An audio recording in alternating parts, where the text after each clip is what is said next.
You agreed, and I don't want to put words in your mouth. Were you in the room or at the table for the CFIUS agreement, and what was your recommendation? The maintenance on those blast furnaces. So what are you going to do specifically? Not broad strokes of what's going to happen. Specifically, what are you going to do to protect those jobs in my district? The President of the United States will direct what he wants to do, and I will assist him in doing so. He knows the Steelworkers Union concerns, and I think they will be very happy with the outcome. Okay, so see, that's my concern. You're right, promised, based on market conditions.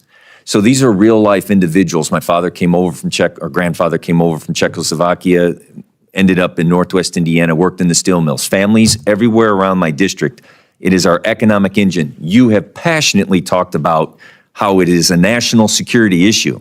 In recent months, one of the most consequential developments in the American industrial landscape has been the proposed $14 billion acquisition of United States Steel by Nippon Steel, a Japanese multinational corporation. United States Steel, founded in 1901 by industry titans like Andrew Carnegie and J.P. Morgan, is not just another corporate entity. It is a symbol of American industrial strength and a cornerstone of the nation's manufacturing and defense infrastructure.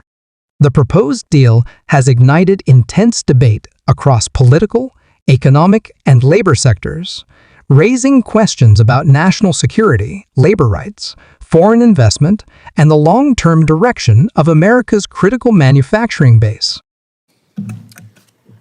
Mr. Secretary, during our first exchange, we talked slightly about Nippon. My first question will be with that deal, you said you agreed, and I don't want to put words in your mouth. Were you in the room or at the table for the CFIUS agreement, and what was your recommendation? I can't really discuss the particulars, but generally, we came to the view that the deal would be good for America. The president came to the view it would be good for America, and we are discussing how to make sure that protects the USA and America. And those discussions are ongoing. In the beginning, right the administration, when he was a candidate, was against the deal. Well, the terms of the deal did not protect America, and he's interested in making sure the terms of the deal protect America. And I agree. So I represent Northwest Indiana, Gary, Indiana, one of the top steel producing. One of the concerns with the USW, the union, is to specifically make sure that the investments that have been agreed upon, that those— You can say promised. How about that? See, that's my concern. You're right, promised, based on market conditions. So these are real life individuals. My father came over from grandfather came over from Czechoslovakia, ended up in Northwest Indiana, worked in the steel mills. Families everywhere around my district. It is our economic engine. You have passionately talked about how it is a national security issue, right? So with that, many promises have been made. First and foremost, to my steelworkers, just a recommendation. The USW wants a seat at the table because they are concerned about disinvestment in their union blast furnaces that will go to non-union shops in other parts of the country. So in my district, which I'm here to protect, that our concern level is to make sure that the administration hears the voices very loudly and clearly from my district, that we want assurances, not based on market conditions, that this investment, promised investment, will protect steelworkers' jobs and tradesmen who provide the maintenance on those blast furnaces. So what are you going to do specifically? Not broad strokes of what's going to happen. Specifically, what are you going to do to protect those jobs in my district? At the heart of the controversy is a concern shared by lawmakers, labor unions, and working families in communities that have relied on steel production for generations. One such community is Northwest Indiana, home to one of the nation's most significant steel-producing regions and thousands of unionized steelworkers whose livelihoods could be directly impacted by the deal. Local economies, pensions, healthcare benefits, and job stability are all tied to the future of United States Steel and to whether its operations will remain domestically focused, union-supported, and economically viable under foreign ownership. Amid these concerns, the United Steelworkers, USW Union, has strongly opposed the deal, warning that foreign control could lead to disinvestment in union shops, the offshoring of good-paying jobs, and weakened commitments to American workers. In their view, a foreign company, no matter how invested financially, may not have the same long-term commitment to America's industrial base or its workers. In a recent congressional hearing, a U.S. representative from Indiana directly confronted a senior member of the Biden administration, referred to as Mr. Secretary, to demand clarity, transparency, and specific action. The congressman pressed the official on whether the administration truly supports American workers, not just in rhetoric, but in policy. I agree with you. My understanding is the president agrees with you, and I think the end result of the transaction with Nippon will agree with you. What are some of the specifics, or can I get a commitment from you that the USW union representation leadership will have a seat at the table to protect their interests in U.S. Steel? I think the best I can say is that the president understands their concerns. I understand their concerns. I have met with the Steelworkers Union, and I understand their concerns. Do you understand that this creates uncertainty, unpredictability for families who want to make sure that they have a secure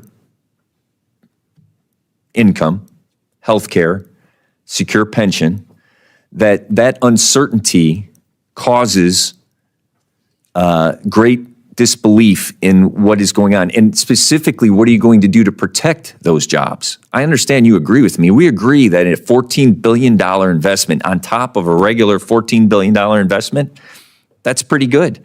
But what are you specifically going to do to protect those steelworkers' jobs?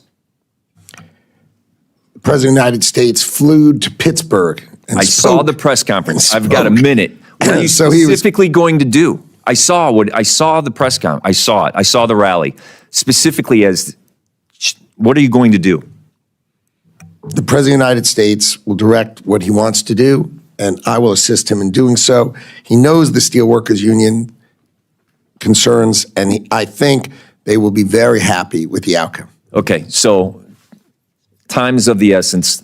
They want a seat at the table so that there's not disinvestment in my community and investment in other parts of the community which would have cheaper labor. I want to make sure that I articulate that to you. Then ultimately, I also want to ask about, with the Nippon deal, if there is reshoring manufacturing and there's a 50% tariff around the world on steel, correct? Nippon now is an investor in U.S. Steel. Please tell me if they are going to be able to circumvent that 50% tariff and ship No, steel. No. no. If Okay. they make it in America, you don't pay the tariff. If you make it anywhere else but America, But anywhere else, you're going to pay. But are you following me? A foreign country is investing in an American company to Great. circumvent those trade policies, or to the tariffs. If you hire Americans and you build it here, you don't pay the tariff. So Okay. if a foreigner builds, good for them. Okay. But in America, with Americans, Know that, I just want to close in saying, know that I agree a $14 billion investment in the infrastructure of our steel industry is a good thing. But understand how vitally, gravely important it is to the steelworkers, to my community, to my economic development, or my economic engine. Time of that the gentleman You has stand up for those expired. jobs. Thank you, Chairman. The exchange highlighted the growing rift between economic globalization and local economic security, and underscored the deep anxiety felt by working-class communities about the future of American manufacturing. The conversation, charged with emotion and urgency, delved into several key issues: the transparency of the deal's terms, the role of unions in future decision-making, the enforceability of investment commitments, and whether Nippon Steel could use its S. Investment to circumvent existing tariffs on foreign steel undermining you. S. Trade protections from within.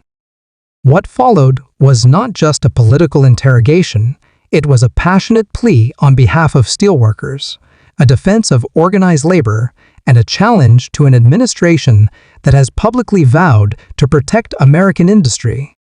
It is a moment that reflects the broader national debate. How do we balance the benefits of foreign investment with the imperative to preserve American jobs, sovereignty, and industrial power?